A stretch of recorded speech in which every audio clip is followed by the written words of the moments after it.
All right, Max, let's dive into the numbers before we get to our final score predictions at the end of the show. Spoiler alert, I'm going to have Oregon beating Idaho by a substantial margin here. But when I look at the different offensive weapons that Oregon has and how spread out the ball can truly be, I think Tez Johnson has a big game. I'll go double-digit receptions, and he goes for 100+. Don't know if he catches a touchdown, though. I think you could see like a 10 to 12 reception day for Tez Johnson for 120, 140 yards, whatever it is, but no touchdowns because there are a lot of other end zone targets, that have big bodies like Terrence Ferguson, who might be playing with a club, might not. I think he had it off on the last day of practice after wearing one the other day. But I think Tez is over 100 yards. I think Jordan James is over 100 yards. I think Gabriel just gets over 300 yards because it sounds easy on paper. I do think there can be a challenging component to that because I don't expect him to play past, about the midway point of the third quarter. At least he shouldn't need to. And then Oregon should be able to run the ball pretty effectively. Gabriel's not going to have to, throw the ball 40 times in this game. But I do think he'll create enough explosives, and Oregon's receiving core will push him over that 300-yard mark. So I think those three heavy hitters for Oregon hit those thresholds in game one against Idaho. It certainly seems attainable. The one with Gabriel might be the one that is the most up in the air, Spencer, right? Because you mentioned that he probably won't play the whole game. And I think you do have the chance to hit it, though, with some explosive plays and some deep shots in the first half, whether it's Tez or Evan Stewart or some other receivers. So I think that's all pretty attainable. I think one of my surprise storyline predictions, which was kind of around the stat line conversation, so maybe I'll just pitch that in. I have the Ducks forcing 3 turnovers or 3 takeaways. Ooh, so I think that would one. be something pretty exciting for fans to see. 2 interceptions and a fumble. So they gotta be one of the better teams in the country at forcing turnovers. I think they were last year. I'm not sure where they ranked statistically, but I think it was in the upper tier among college football's best. And with all these playmakers on the team, Spencer, I think that should be the expectation once again this year. Yeah, so interesting note from last year's game against Portland State, Bo Nix did not have a 300-yard game. Oregon had 2 100-yard receivers. Jordan James ran for 86 yards on just 10 carries. Bucky Irving went for 119 on 4 touches.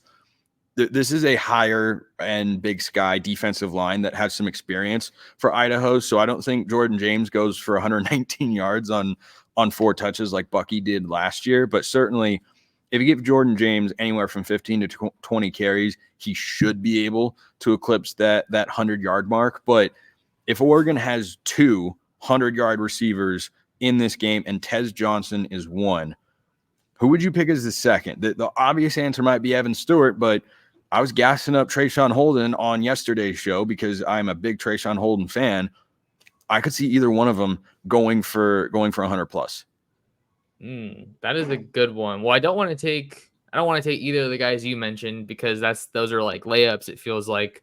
And Gary Bryant Jr., by the way, questionable for this game. Yeah. I'm going to say Terrence Ferguson could be one possibility. I really hope he gets more volume this year. I'm a big tight end fan.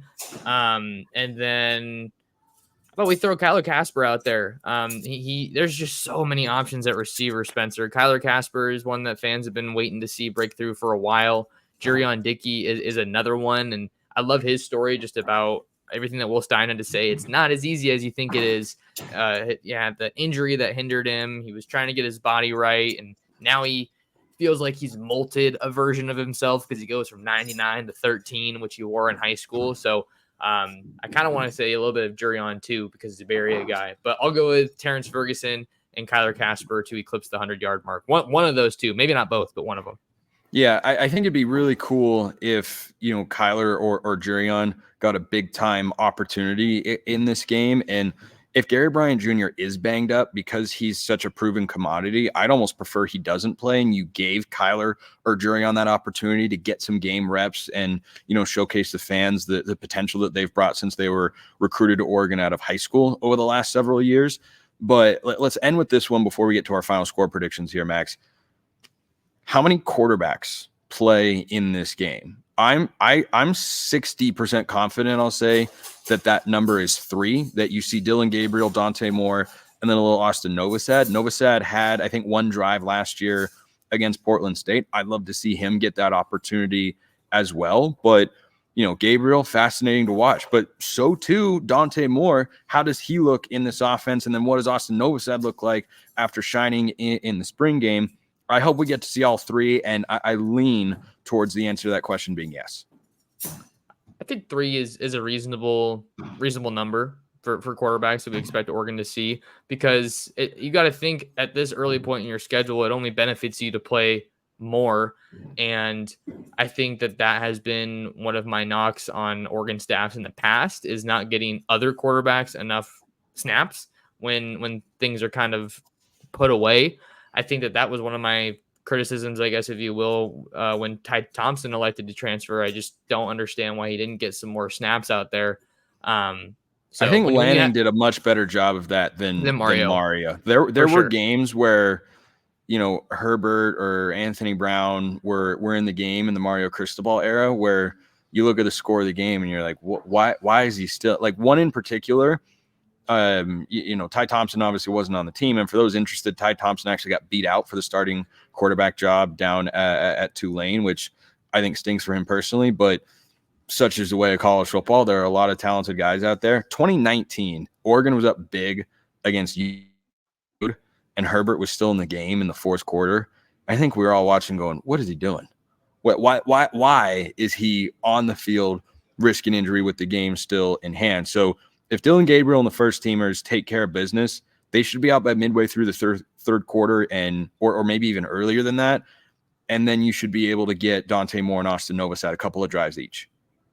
Yeah, and I think, as excited as I am to see Dante Moore, if he is in fact the guy who takes over for Dylan Gabriel in 2025, follows in his footsteps, I should say, I still really want to see Novosad, because I've heard so much good things about him, so much buzz. Everyone seems to really like him around the facility and in Eugene. So I don't see any reason not to get him on the field, especially if the game's put away. Yeah, and, he was kind of the surprise standout of the spring game.